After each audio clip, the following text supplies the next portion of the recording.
Assalamualaikum warahmatullahi wabarakatuh.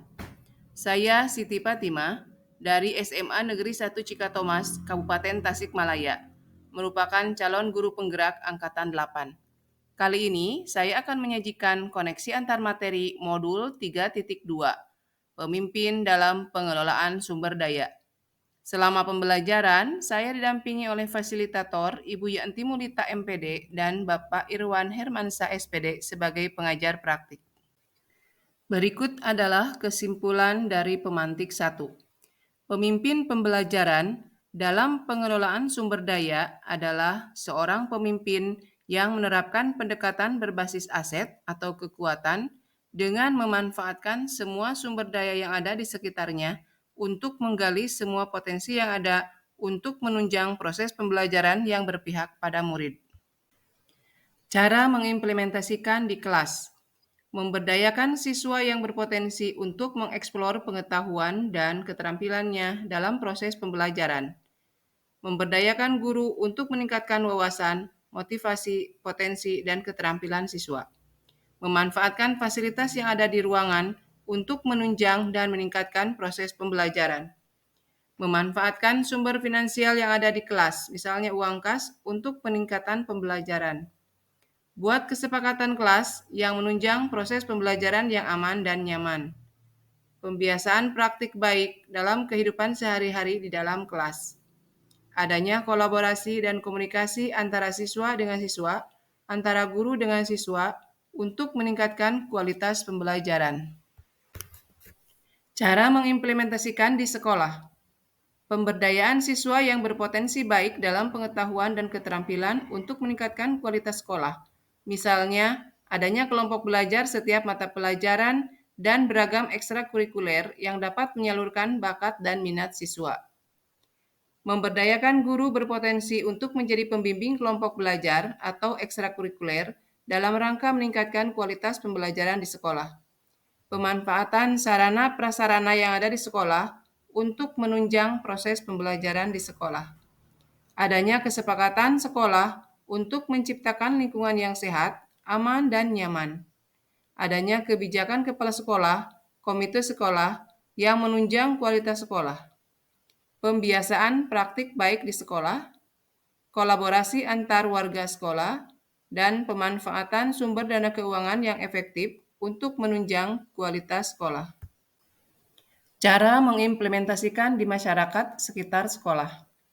Identifikasi ketujuh aset yang ada di sekitar sekolah. Adanya kolaborasi antar warga sekolah dengan lingkungan sekitar, misalnya dengan aparat pemerintahan, masyarakat, atau pengusaha. Komunikasi dan kerjasama dengan orang tua murid untuk meningkatkan kualitas sekolah. Ikut serta mengembangkan agama dan budaya sekitar sekolah. Buat MOU dengan instansi terkait di lingkungan sekolah untuk meningkatkan potensi sekolah. Merangkul dan memberdayakan alumni untuk meningkatkan kualitas sekolah. Berikut adalah hubungan pengelolaan sumber daya yang tepat yang akan membantu proses pembelajaran murid menjadi lebih berkualitas. Pengelolaan sumber daya yang terdiri dari 7 aset yang ada di sekolah dan sekitarnya secara efektif dan tepat akan membantu proses pembelajaran murid menjadi berkualitas. Untuk mewujudkan hal ini, diperlukan kecakapan pemimpin dalam mengidentifikasi aset, menjalin kerjasama, dan berkoordinasi dengan berbagai unsur yang terkait dalam rangka pemberdayaan aset tersebut. Contoh modal manusia. Selain modal manusia yang ada di intern sekolah, sebagai pemimpin juga dapat mengidentifikasi modal manusia yang ada di sekitar sekolah. Misalnya, tenaga kesehatan, aparat pemerintahan, aparat keamanan dapat diberdayakan untuk berkolaborasi meningkatkan kualitas proses pembelajaran siswa sesuai bakat dan minatnya. Modal sosial, bantuan gotong royong masyarakat dalam membersihkan lingkungan sekolah. Adanya jalinan kerjasama yang harmonis antara pihak sekolah dengan berbagai pihak lembaga yang mempunyai visi yang sama untuk meningkatkan kualitas pendidikan yang berpihak pada murid. Contoh modal politik. Kebijakan lembaga terkait di desa atau kecamatan untuk mendukung perkembangan pendidikan setempat dan keamanan sekitar sekolah. Contoh modal agama dan budaya, ikut serta meningkatkan nilai-nilai keagamaan dan pelestarian budaya di lingkungan sekolah. Contoh modal fisik, selain sarana prasarana intern sekolah, modal fisik ekstern sekolah pun dapat diberdayakan untuk menunjang pembelajaran siswa. Misalnya lapangan desa atau kecamatan dapat digunakan untuk sarana olahraga siswa, berkemah, dan perlombaan-perlombaan lainnya yang berhubungan dengan pembelajaran. Contoh modal lingkungan alam, pemanfaatan air terjun di sekitar sekolah sebagai sarana air bersih di sekolah. Pemanfaatan gua-gua sekitar sekolah sebagai tempat praktik siswa di bidang keilmuan tertentu yang terkait. Situ atau danau selain sebagai tempat wisata juga bisa digunakan arena perkemahan. Contoh modal finansial. Selain menyerap sumber dana resmi dari pemerintah, pemimpin mampu menggandeng dan memberdayakan swadaya masyarakat, alumni, donatur setempat, atau CSR dari lembaga-lembaga tertentu untuk meningkatkan proses pembelajaran yang berpihak pada murid. Keterkaitan antara modul 1.1 dengan modul 3.2. Guru dapat berperan sebagai pemimpin yang menuntun segala kodrat murid dengan mengembangkan segala potensi yang dimilikinya.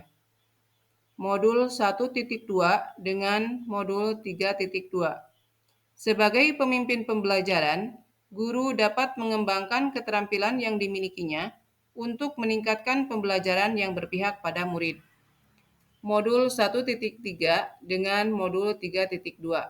Seorang pemimpin harus memiliki visi yang melakukan perubahan ke arah yang lebih baik untuk mewujudkan lingkungan pembelajaran yang menyenangkan dengan menguatkan karakter murid sesuai profil pelajar Pancasila. Modul 1.4 dengan modul 3.2.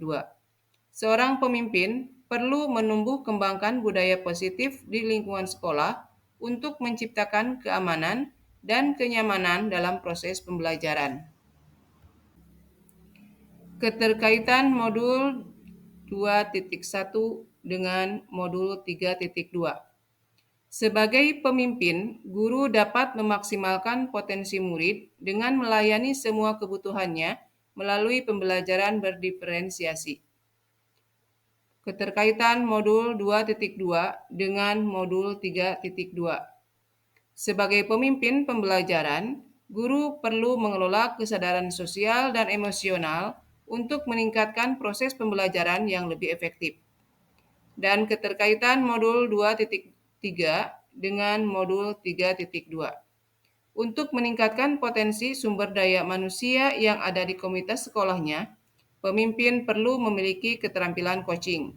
Dengan coaching, semua permasalahan yang ada di sekolah dapat segera teratasi untuk mewujudkan pembelajaran yang berpihak pada murid.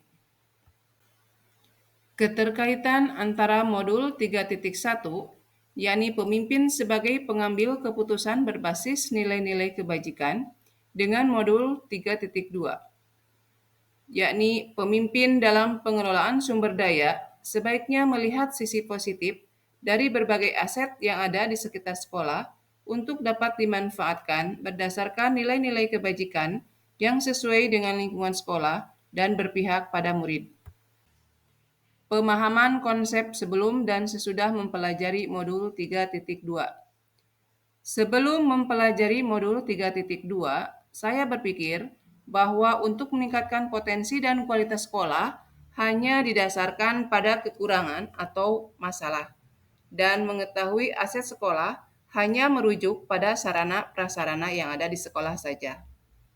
Sesudah mempelajari modul 3.2, saya paham bahwa untuk meningkatkan potensi dan kualitas sekolah dapat dilakukan dengan pendekatan aset. Ada 7 aset yang dapat dimanfaatkan untuk meningkatkan kualitas sekolah, yaitu modal manusia, modal sosial, modal politik, modal agama dan budaya, modal fisik, modal lingkungan atau alam, dan modal finansial. Pemikiran yang sudah berubah dalam diri saya setelah mempelajari modul 3.2. Untuk meningkatkan potensi dan kualitas sekolah, sebagai pemimpin pembelajaran, saya perlu menggunakan pendekatan aset atau potensi yang ada di sekitar sekolah. Setelah memahami 7 aset, saya mengidentifikasi dan memanfaatkan aset tersebut untuk meningkatkan kualitas sekolah. Guru sebagai salah satu aset dapat diberdayakan untuk menunjang kualitas pembelajaran murid. Murid yang heterogen dapat diberdayakan dengan pemanfaatan aset yang sesuai untuk menunjang bakat dan minatnya. Kolaborasi dan koordinasi dengan berbagai instansi di sekitar lingkungan sekolah merupakan salah satu keterampilan pemimpin yang harus diberdayakan untuk menunjang kualitas sekolah. Itulah paparan dari saya. Terima kasih dan wassalamualaikum warahmatullahi wabarakatuh.